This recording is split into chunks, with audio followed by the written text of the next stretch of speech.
नमस्कार विद्यार्थी मित्रांनो, माझं नाव सुहास भिसे. स्वागत आहे तुमचं सर्वांचं प्रदा करंट अफेअर्स मराठी या आपल्या मायबोली भाषेतील एज्युकेशनल यूट्यूब चॅनलमध्ये. विद्यार्थी मित्रांनो, आज आहे 4 एप्रिल 2024. आजच्या दिवसाचे जेवढेही चालू घडामोडीचे महत्त्वाचे टॉप प्रश्न बनत असतील ते सर्व प्रश्न आपण या व्हिडिओच्या माध्यमातून पाहणार आहोत. तरी सर्वप्रथम आपण जर नवीन असाल, पहिल्यांदा या चॅनलवरील व्हिडिओ पाहत असाल तर चॅनलला या ठिकाणी अवश्य सबस्क्राईब सुद्धा करून घेऊ शकता. ठीक आहे, चला तर मग आपण आजच्या व्हिडिओला सुरुवात करूया. त्या अगोदर कालच्या व्हिडिओमध्ये जो काही शेवटचा प्रश्न विचारला होता त्या प्रश्नाचं उत्तर जाणून घेऊया. काय होता प्रश्न? T20 क्रिकेटच्या फॉर्मॅटमध्ये 300 कॅच झेलणारा जगातील पहिला यष्टिरक्षक कोण ठरलेला आहे? यष्टिरक्षक ज्याला आपण इंग्रजीमध्ये म्हणतो विकेट कीपर. क्लिअर? तर बऱ्याच विद्यार्थी मित्रांनी अगदी योग्य उत्तर टाईप करून सांगितलं आहे. पर्याय क्रमांक बी MS धोनी हे या प्रश्नाचं योग्य उत्तर असणार आहे. तर 300 या ठिकाणी कॅच घेतलेले आहेत. या ठिकाणी पहिला जगातील यष्टिरक्षक म्हणजेच विकेट कीपर ठरलेला आहे MS धोनी. सोबत अजून एक रेकॉर्ड या ठिकाणी तयार केला आहे. स्टार मार्क करून लिहून घ्या. T20 मध्ये 7000 धावा करणारा पहिला भारतीय विकेट कीपर ठरलेला आहे. ही सुद्धा गोष्ट मला साईडला यासोबत लगेच लिहून घ्यायची आहे. क्लिअर? आता पाहूया विद्यार्थी मित्रांनो प्रश्न क्रमांक पहिला. टोटल संपूर्ण व्हिडिओमध्ये 12 प्रश्न असतील. सुरुवातीपासून शेवटपर्यंत व्हिडिओ काळजीपूर्वक पहा. एक एक प्रश्न महत्त्वाचा आहे. तुम्ही कोणत्याही एक्झामची तयारी करा. आज या ठिकाणी मी तुम्हाला थोडंसं सजेशन सांगतो. पहा, आपलं हे जे काही चॅनल आहे हे कशा संदर्भात आहे? चालू घडामोडीच्या संदर्भात आहे. दिवसातून तुम्हाला 24 तास असतात. 24 तासामध्ये तुमचा शेड्यूल जो आहे त्या शेड्यूलनुसार तुम्ही कामं करत चला आणि करंट अफेअर्ससाठी एक फिक्स टायमिंग ठेवायचा. जसं की या ठिकाणी दररोज आपला सकाळी व्हिडिओ किती वाजता येतो? 6 वाजता पहिला व्हिडिओ येतो आणि दुसरा व्हिडिओ कधी असतो? संध्याकाळी 7:30 वाजता. मग तुम्हाला काय करायचं आहे? एक फिक्स टाइम ठरवायचा आहे. जो काही 6 वाजताचा आपला चालू घडामोडीचा व्हिडिओ असतो तो तुम्ही दिवसभरामध्ये 24 तासामध्ये एक फिक्स टाइम ठेवायचा आहे. ज्या टायमिंगला दररोज न चुकता त्या पर्टिक्युलर टायमिंगमध्ये तुम्ही चालू घडामोडीचाच अभ्यास करायचा. नोटबुक काढा किंवा या ठिकाणी फक्त व्हिडिओ फास्ट फॉरवर्ड करून तुम्ही पाहू शकता. परंतु या ठिकाणी दररोज न चुकता कमीत कमी अर्धा ते पाऊण तास, 45 मिनिट किंवा 1 तास म्हटलं तरी काय हरकत नाही, चालू घडामोडीसाठी देण्याचा प्रयत्न करा. आणि त्याच्यामध्ये तुम्हाला काय करायचं आहे? कन्सिस्टन्सी मेंटेन करायची आहे. जेणेकरून काय होतं, कंटिन्युअस तुम्ही 1 महिना 2 महिने या ठिकाणी चॅनल फॉलो केलं, कंटेंट फॉलो केला, त्याच्यामुळे काय होतं, तुमच्या चालू घडामोडीमध्ये ऑटोमॅटिकली आत्मविश्वास वाढतो. क्लिअर? प्रेस इन्फॉर्मेशन ब्युरोमध्ये प्रधान महासंचालक म्हणून कोणाची नियुक्ती करण्यात आलेली आहे? प्रश्न क्रमांक पहिल्याचं योग्य उत्तर आहे पर्याय क्रमांक डी, शेफाली बी शरण असं त्यांचं नाव आहे. त्यांना या ठिकाणी प्रेस इन्फॉर्मेशन ब्युरोमध्ये प्रधान महासंचालक म्हणून नियुक्ती करण्यात आली आहे. अगोदरच आपण 2-3 आठवड्यापूर्वी पाहिलं होतं, मनीष देसाई या जागी या ठिकाणी प्रधान महासंचालक होते, ते या ठिकाणी रिटायर झालेत. आता त्यांच्या जागी नवीन शेफाली बी शरण यांची या ठिकाणी नियुक्ती करण्यात आली आहे. पहिलाच प्रश्न आहे नियुक्तीबद्दल, तर लगेच नवनवीन नियुक्तींवरती आपण चर्चा करूया. राष्ट्रीय हरित न्यायाधिकरणाचे अध्यक्ष बनलेत प्रकाश श्रीवास्तव. रेल्वे बोर्डाचे नवीन अध्यक्ष आणि CEO बनलेत जया वर्मा सिन्हा. ऑल इंडिया रेडिओचे महासंचालक बनलेत वसुधा गुप्ता. सुरत डायमंड बाजाराचे अध्यक्ष बनलेत गोविंद ढोलकिया. मुंबई महापालिकेचे आयुक्त बनलेत भूषण गगरानी. इंडियन बँक्स असोसिएशनचे अध्यक्ष बनलेत MV राव. राष्ट्रीय तपास संस्थेचे प्रमुख बनलेत सदानंद वसंत दाते. राष्ट्रीय आपत्ती प्रतिसाद दलाचे महासंचालक बनलेत पियुष आनंद. पोलीस संशोधन आणि विकास ब्युरोचे महासंचालक बनलेत राजीव कुमार शर्मा. संघ लोकसेवा आयोगामध्ये संचालकपदी नियुक्त झालेत हंसा मिश्रा. आणि पत्र सूचना कार्यालयाचे प्रधान महासंचालक बनलेले आहेत शेफाली शरण. पाहूया पुढचा प्रश्न. प्रश्न क्रमांक दुसरा, स्टार मार्क करून ठेवा, विचारला जाणार. अलीकडेच 56व्या राष्ट्रीय खो खो चॅम्पियनशिप 2023-24चा एकंदरीत विजेता कोण बनलेला आहे? 2 नंबरच्या प्रश्नाचं योग्य उत्तर आहे पर्याय क्रमांक सी, आपलं राज्य महाराष्ट्र हे या प्रश्नाचं योग्य उत्तर असणार आहे. विशेष म्हणजे जे काय पुरुषांचं मेन्सचं खो खो चॅम्पियनशिप होतं आणि जे काय वुमनचं महिलांचं जे काही खो खो चॅम्पियनशिप होतं, या दोन्ही कॅटेगरीमधील राष्ट्रीय खो खो चॅम्पियनशिप या ठिकाणी आपल्या महाराष्ट्राने जिंकलेला आहे. फोटोच्या माध्यमातून तुम्ही जाणून घेऊ शकता. Maharashtra men's and women's national kho kho champion. ठीक आहे, पुरुषांचा या ठिकाणी जो काही महाराष्ट्राने संघाने जिंकलेला आहे खो खो चॅम्पियन, ते कोणाला पराभव करून जिंकला आहे? तर भारतीय रेल्वे संघाचा पराभव केला आहे. आणि महिला टीमने भारतीय विमानतळ प्राधिकरण संघाचा पराभव केला आहे. ठीक आहे, एक एक्स्ट्रा पॉइंट लिहून घ्या. 30 जून हा खेळ लोकप्रिय करण्यासाठी राष्ट्रीय किंवा आंतरराष्ट्रीय खो खो दिवस म्हणून आपण सेलिब्रेट करतो. आणि kho kho federation of India याचे वर्तमानमधील प्रेसिडेंट अध्यक्ष कोण आहेत असं विचारलं तर लिहून घ्या, सुधांशू मित्ता असं त्यांचं नाव आहे. पाहूया पुढचा प्रश्न. प्रश्न क्रमांक 3, मियामी ओपन 2024 मध्ये पुरुष दुहेरीचे विजेतेपद कोणी जिंकलेले आहे? 3 नंबरच्या प्रश्नाचं योग्य उत्तर आहे पर्याय क्रमांक सी वरील दोन्ही. कोण कोण? पर्याय क्रमांक ए भारतीय टेनिसपटू आहेत रोहन बोपन्ना आणि पर्याय क्रमांक बी ऑस्ट्रेलियन टेनिसपटू आहेत मॅथ्यू एमडेन असं त्यांचं नाव आहे. दोघांनी या ठिकाणी विद्यार्थी मित्रांनो मियामी ओपन 2024 मध्ये पुरुष दुहेरीचं विजेतेपद जिंकलेलं आहे. मियामी ओपन 2024 बद्दल बोलण्यात आलं. सोबत सोबत स्पेन मास्टर 2024 चे सुद्धा या ठिकाणी विजेतेपद जाहीर करण्यात आले. लिहून घ्या. बॅडमिंटन स्पर्धेमध्ये सिंगापूरच्या किन एव लोह यांनी पुरुषांचे विजेतेपद पटकावलेलं आहे आणि महिला एकेरीमध्ये थायलंडच्या रच्चानोक इंतानोनने या ठिकाणी जे काही विजेतेपद आहे ते जिंकलेलं आहे. कन्फ्युजन होऊ देऊ नका. मियामी ओपन हे टेनिस स्पर्धेबद्दलचं या ठिकाणी चॅम्पियनशिप आहे आणि स्पेन मास्टर्स हे बॅडमिंटन खेळाशी संबंधित आहे. दोन्ही तिन्ही गोष्टी कशा संदर्भात आहे? क्रीडा स्पर्धेच्या या ठिकाणी पुरस्काराबद्दल किंवा विजेतेपदाबद्दल. तर लगेच आपण काय करूया, वेगवेगळे जे काही क्रीडा स्पर्धा झालेल्या आहेत त्या कोणी जिंकल्या त्याच्यावरती चर्चा करूया. ही जी काही संग्रहित माहिती असते ती अत्यंत महत्त्वाची असते.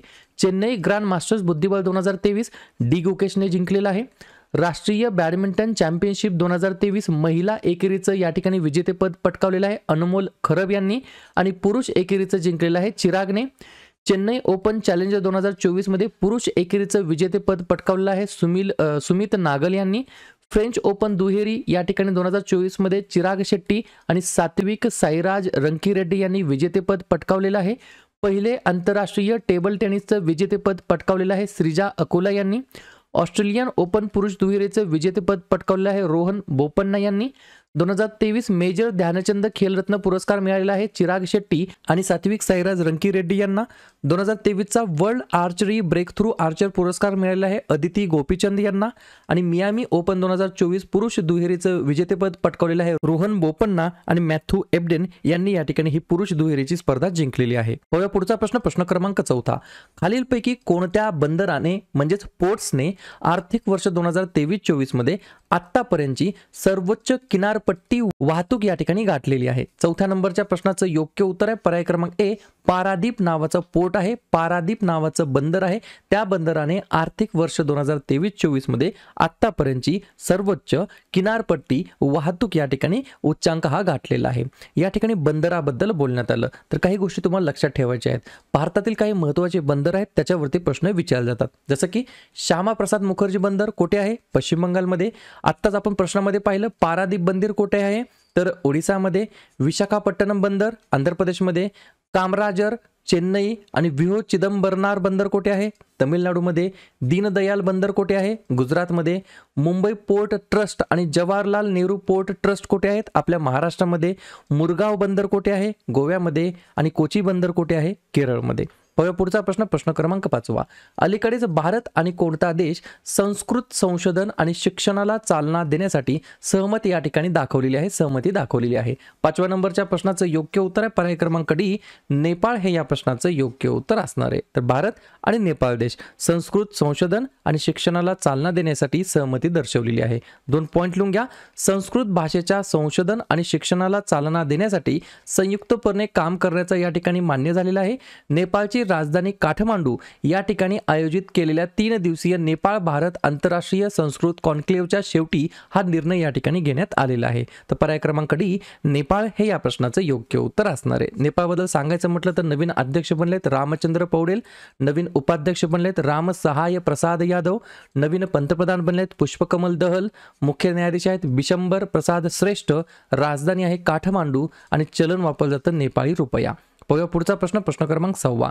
जुडिथ सुमिनेवा तुलुका यांची कोणत्या देशाच्या पहिल्या महिला पंतप्रधान म्हणून नियुक्ती या ठिकाणी झालेली आहे? 6व्या नंबरच्या प्रश्नाचं योग्य उत्तर आहे पर्याय क्रमांक सी कांगो नावाचा देश आहे. मध्य आफ्रिकेतील हा देश आहे. त्या देशातील पहिल्या महिला पंतप्रधान म्हणून जुडिथ सुमिनेवा तुलुका यांची या ठिकाणी निवड झालेली आहे.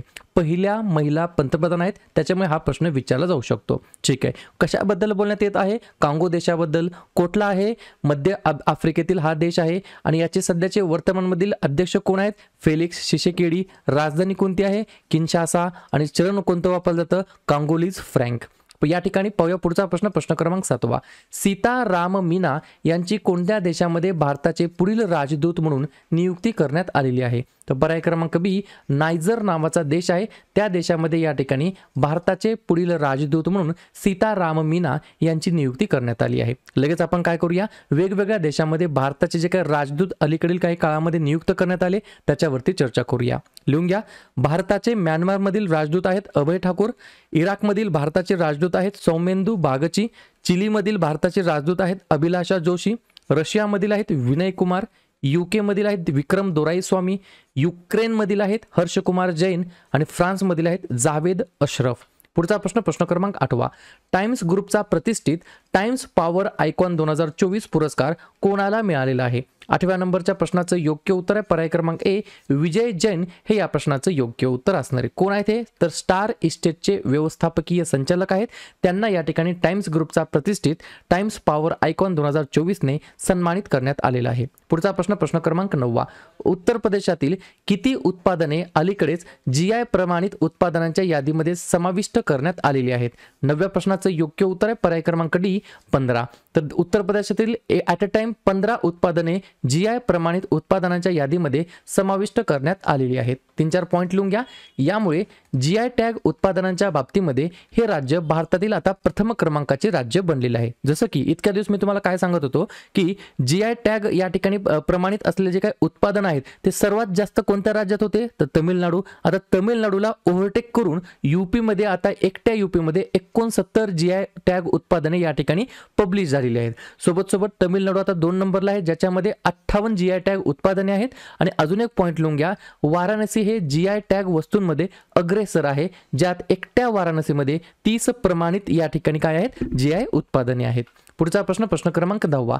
नुकत्याच मिळालेल्या उपग्रह आधारित फोटोनुसार चीन या देशाने भारताच्या कोणत्या शेजारी देशामध्ये गुप्त पाणबुडी तळ या ठिकाणी बांधलेला आहे? 10व्या नंबरच्या प्रश्नाचं योग्य उत्तर आहे पर्याय क्रमांक सी, बांगलादेश हे या प्रश्नाचं योग्य उत्तर असणार आहे. जाता जाता बांगलादेशबद्दल चर्चा करूया. अध्यक्ष आहेत मोहम्मद शहाबुद्दीन, पंतप्रधान आहेत शेख हसीना, राजधानी आहे ढाका आणि चलन वापरलं जातं बांगलादेशी टाका. पुढचा प्रश्न, प्रश्न क्रमांक 11वा. अलीकडेच कोणत्या देशाने एकाही डावामध्ये शतकाशिवाय सर्वाधिक कसोटी धावा करण्याचा विक्रम केलेला आहे? तर नुकताच झालेला आहे पर्याय क्रमांक बी, श्रीलंका हे या प्रश्नाचं योग्य उत्तर असणार आहे. श्रीलंकेने बांगलादेश विरुद्धच्या चित्तगाव येथील दुसऱ्या कसोटीच्या पहिल्या डावामध्ये विक्रमी 531 धावा केलेल्या आहेत, ज्याच्यामध्ये एकही या ठिकाणी शतक नाहीये. पुढचा प्रश्न, शेवटचा प्रश्न, प्रश्न क्रमांक 12वा. कोणता देश किंवा देश सीमा तपासणीशिवाय हवाई आणि समुद्राद्वारे मुक्त हालचालीच्या युरोपच्या विशाल शेंजन क्षेत्रामध्ये सामील झालेला आहे? 12व्या नंबरच्या प्रश्नाचं योग्य उत्तर आहे पर्याय क्रमांक सी, वरील दोन्ही. कोण कोण? पर्याय क्रमांक ए रोमानिया आणि पर्याय क्रमांक बी बल्गेरिया.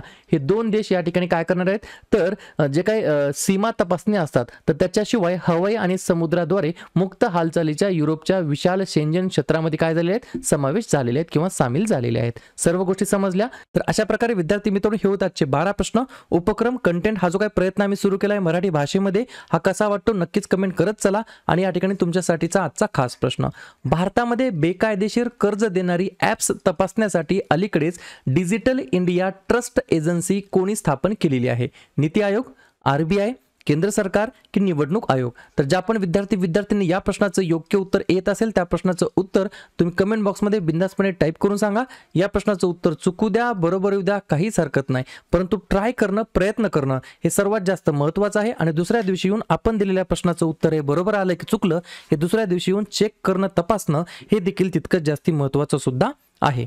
तर लगेच एप्रिल महिन्यातील जे काही महत्त्वाचे दिवस आहेत त्याच्यावरती आपण चर्चा करूया. लिहून घ्या. 1 एप्रिल ते 7 एप्रिल पहिला आठवडा आपण अंधत्व प्रतिबंध आठवडा म्हणून आपण साजरा करतो. 2 एप्रिल आंतरराष्ट्रीय बाल पुस्तक दिवस. 4 एप्रिल खान जागृतीसाठी आंतरराष्ट्रीय दिवस. 5 एप्रिल राष्ट्रीय सागरी दिवस. 7 एप्रिल जागतिक आरोग्य दिवस. 9 एप्रिल जलसंधारण दिवस.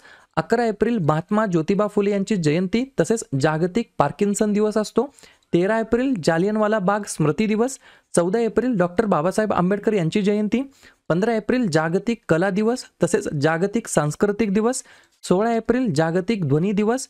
18 एप्रिल आंतरराष्ट्रीय स्मारके व जागा दिवस आणि जागतिक वारसा दिवस.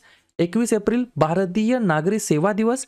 22 एप्रिल जागतिक पृथ्वी दिवस, 23 एप्रिल जागतिक पुस्तक दिवस आणि इंग्रजी भाषा दिवस, 24 एप्रिल भारतीय पंचायती राज दिवस, 25 एप्रिल जागतिक मलेरिया दिवस, 26 एप्रिल जागतिक बौद्धिक मालमत्ता दिवस आणि 29 एप्रिल आंतरराष्ट्रीय नृत्य दिवस. क्लिअर?